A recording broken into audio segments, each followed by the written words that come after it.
제가 그래도 좀 이런 얘기를 할 수 있게 된 건 그런 것 같아요. 저는 지금 그 자기에 대한 확신이 있거든요. 왜냐하면은 지금 저는 자아실현 중이라서.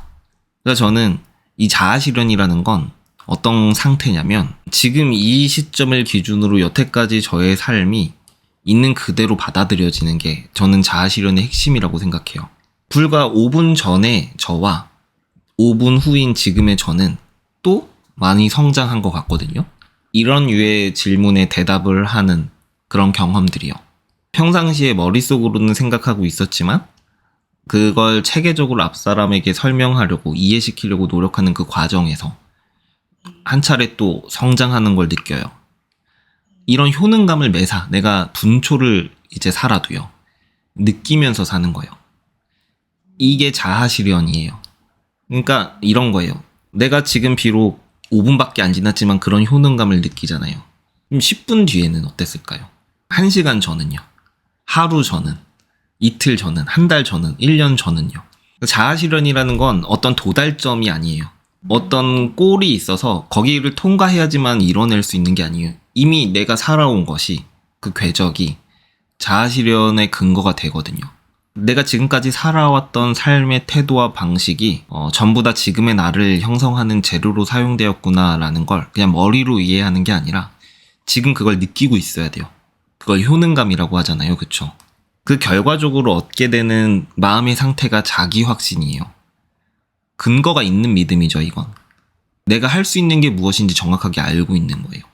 나는 이 일을 하기로 했고 그 일을 끝까지 갈 수 있는 의지가 있고 이런 걸 잘 할 수 있을 거라는 생각이 있는 거죠. 이건 근거가 있는 확신인 거예요.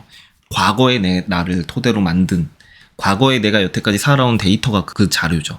그러니까 내가 일단 기본적으로 자아실현을 하고 그 다음에 자기 확신이 생기면 삶의 주체성이 생기는 것 같아요.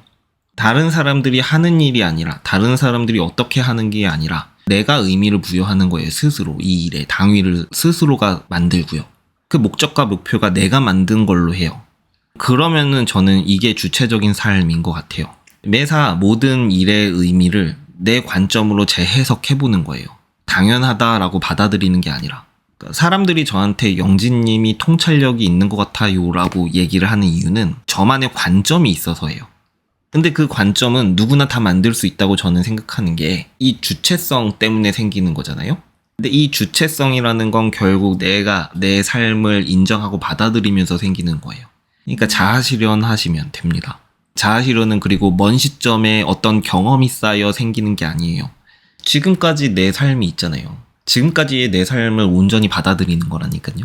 앞으로 뭘 더 잘해서 더 대단한 사람이 된다고 자아실현이 되는 게 아니에요. 절대로. 끊임없이 새로운 목표가 필요해질걸요. 그러면 계속 이제 목마른 갈증이 해소되지 않고요. 이미 몇십 년 동안 축적된 나의 경험, 삶이 있잖아요. 이걸 인정하고 받아들이는 게 자아실현이에요. 이거는 지금까지 있어왔던 일에 대한 이야기인 거지 앞으로 있을 이야기가 아니에요. 그 자아실현을 목표로 하신다면 지금 하셔야 돼요. 지금.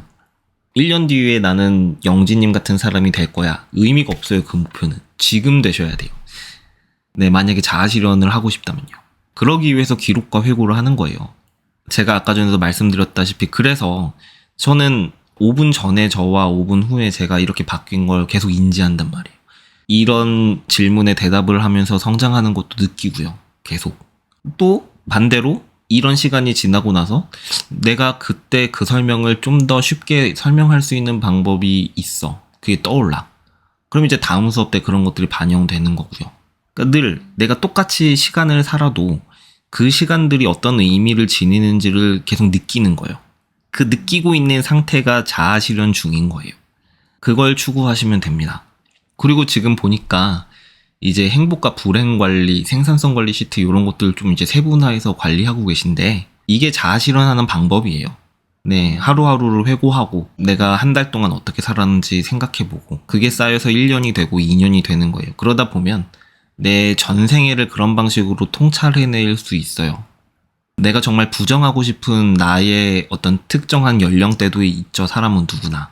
암흑기라고 생각하는 그런 시기가 있잖아요. 근데 그 시기도 정말 나한테 필요했었구나. 이것도 정말 나한테 정말 중요한 소중한 시간이었구나. 이런 것들을 깨닫게 돼요. 받아들이게 되고. 그러면은 사람들한테 함부로 대하기도 어려워지고, 지금 방황 중인 사람들은 껍질을 깨고 나오려는 상태일 수도 있잖아요. 사람을 함부로 예단하기가 어려워지고 점점 더 있는 그대로 보려고 노력하게 되고, 모든 게 좀 연결되어 있는 것 같아요. 나를 중심으로 생각하게 되는 거예요. 그건 사업가가 가져야 되는 응당 당연한 자세잖아요.